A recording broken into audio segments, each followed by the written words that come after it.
there's only...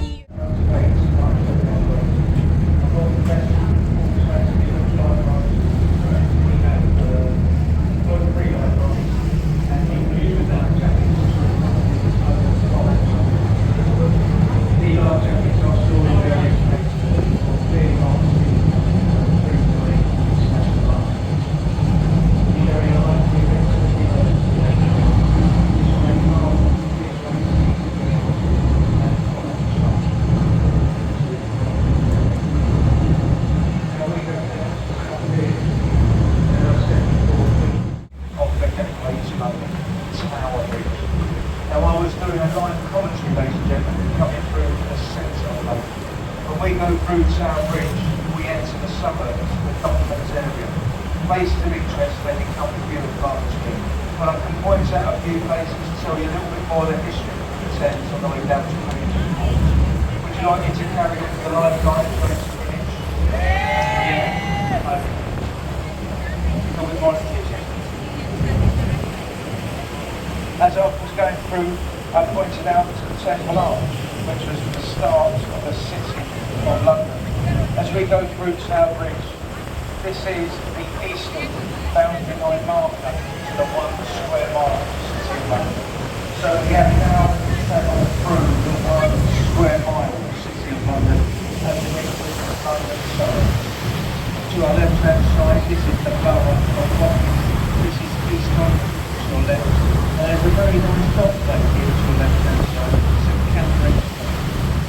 Years ago, this would have been very secure. It was torn up 30%. So they built the same Canary was gone. This is where they would have stored ivory, silicon, and coal years ago. It's now a very nice complex. Very nice games in there. And there's also the Royal Bar, the Gloriana, all in place. To our right-hand side, we have Thames. This is South London, and you have Butlins Hall. This was one of the largest tea storage warehouses in tea clippings brought up into London by the famous tea picker, the Cutty-Sale. She would have brought her cargo here to Butlins Hall. Now converted into luxury riverside apartments, and beneath those apartments, a very nice garden. Chocolates, the Butlins, Old Cantina, all one from Brown. And the dog way to your right hand side. This is St Saviour's Dock. Now if anyone has seen the musical Holiday, that's where the film is actually set up there in Dockway to your right. It's where Fagan had his bag of vodka pockets. It's also where Bill Sykes fell to his death. And the jewels, they were dropped into the mud at the end of the film. Parts of that Dockway have not changed since the days of Charles Dickens. And Charles Dickens, he would have walked along River Orbit or the shore to our right hand side through Bermondsey, and he would have visited his father, who was in prison, a debtor, not by London Bridge. Charles Dickens, who wrote the novel Oliver, he based many of the characters on the people that he put through Bermondsey over there to the right hand side. As I say, a lot of the areas from has not changed since the Dickensian era. And we have Chambers Walk to your right hand side, a very large working walk. This was closed many years ago, but now this is part of the Thames Tideway Superstore, a civil engineering project being undertaken by this country, an overflow from the old Victorian sewer system designed by Joseph Bethel. Now Joseph Bethel, he designed the Victorian sewer system that runs through central London for a population of around 1 to 2 million people. Now they reckon there's over 10 million people in London, but they are upgrading our sewer system. And we'll see a lot of construction sites on the River Thames, and now putting a tunnel 48 metres beneath the bed, and that's from Putney in West London down to Beckton in East London. 48 metres beneath a huge overflow of the old Victorian sewer system. Now to our left hand side you'll see here the secret warehouse has got the letter E and the 3 red balconies. Now this is where they reckon the executions used to take place in the red weeks of fire. Now the River Thames police, you see, is the oldest independent police force in existence. They were formed by John Canary of Canary to combat the piracy that was right in London. Now it feels they convicted pirates whether in shackles on a pole to your left-hand side, 3 times you pass above your head on the shore before you actually pronounce it. And that was known as the grace of Warf. Now the last known pirates undergo their gruesome execution was a Captain William King. And you'll see here to your left-hand side, a Captain King public house. Captain William King, 1701. He went through that gruesome execution there in the Great North. But Captain King, he was an actual pirate. He was actually asked of, he was there to protect the country. But he certainly took pirate himself for those years up to look at the training of piracy. So right-hand side, the church spire, St Mary's Church on Broadway. Now, in the grounds of that church, they Captain Christopher Jones. Now, he was the captain and the part owner of the Mayflower ship. Now, the Mayflower and the Speaker, there's a pub there to your right, it's called the Mayflower. On top of the pub, you'll see a weather vane of the old ship itself. You'll see the stars and stripes and the Union flag outside. Now, this is where the Mayflower and the Speaker, they set sail years ago. They sailed to Portsmouth, Plymouth, to pick up the Pilgrim Fathers to sail across to America, which they walked to the promised land. Now the Speedwell, she never actually made it across the crossing. She actually started to take the water and they transferred all the passengers onto the Mayflower. But you can, if you live in America, you can trace your ancestry back, especially if you live on the East Coast of America. Inside the Mayflower ship is the old St John, still to this day. That's all the names of the sailors and the Pilgrim Fathers that left these shores to sail across to America like a boat. To our left-hand side, we have the oldest known pipe on the tidal part of the town.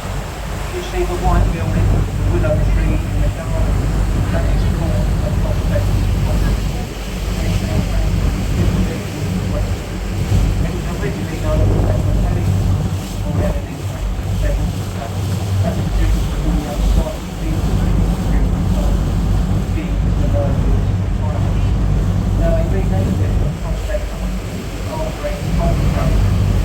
It was registered as a great coal down here in Prospect Water. All the crew, they used to drink inside the pub, they lost their lives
lighthouse marine, ladies and gentlemen, you go even through the Thames, go through that marina, and then you can end up about 2,000 miles within that motorway. And you can travel from the River Thames up to Manchester. That's unbelievable cargo. That's cargo. Still coming down the coming out the world.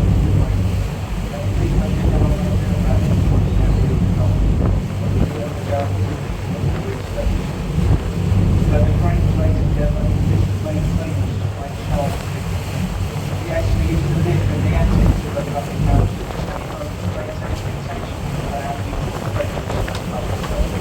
Today, the park is over by very famous Canary. That's an actor, and he played Canary. It was actually going to close the pub down, and they were going to convert it into riverside parks. Now he lived very close by. The large working warehouse in the state of the area. Now this was a full Canary place now, in the late 1980s. You'll see a picture on the side. So something on that bus that went on to that island here, and service one bus every hour.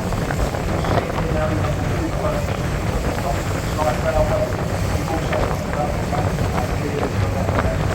This is like all that all the waves all around the world.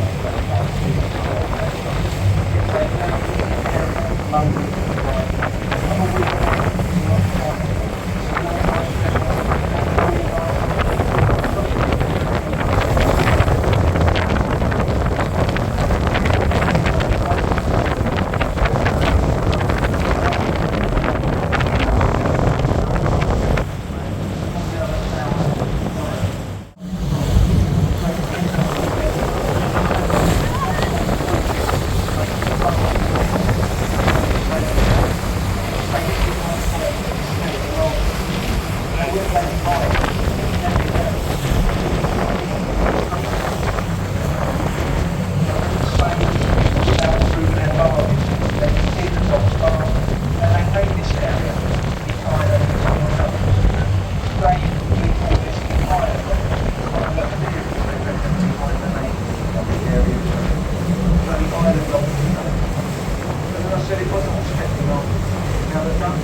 Now the very first dock they built up there, they named it Warf.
Now it was down these steps years ago, Queen Elizabeth I, she would have boarded a small waterman's boat and she would have been rowed out to this part of the river, and she boarded a ship called the Canary.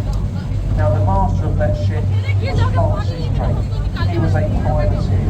He sailed around the country.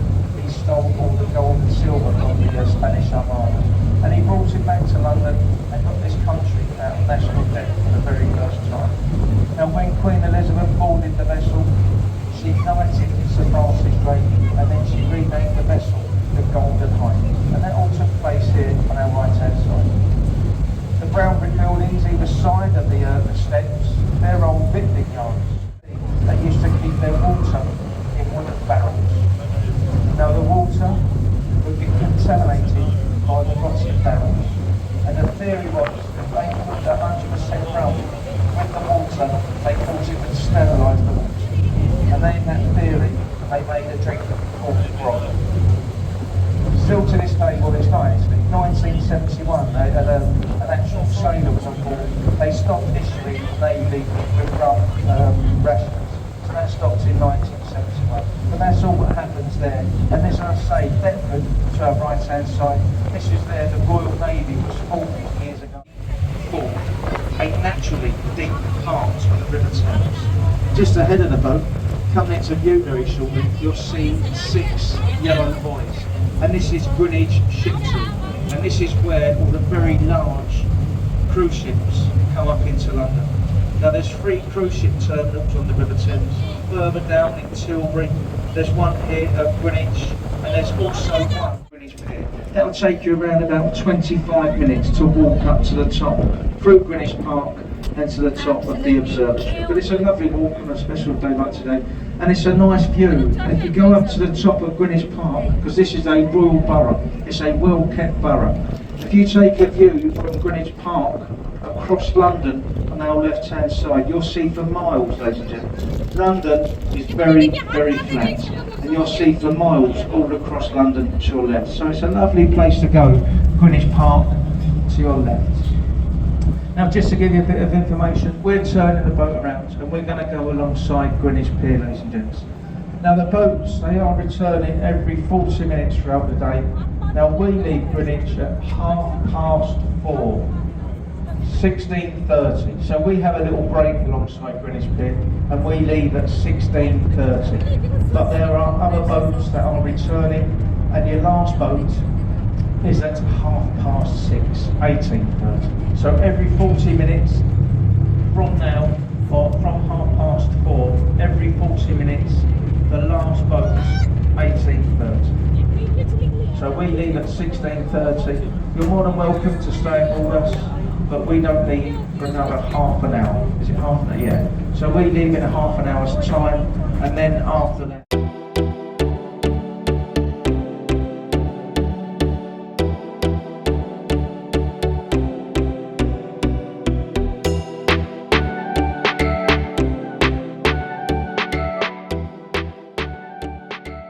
Reigning monarch.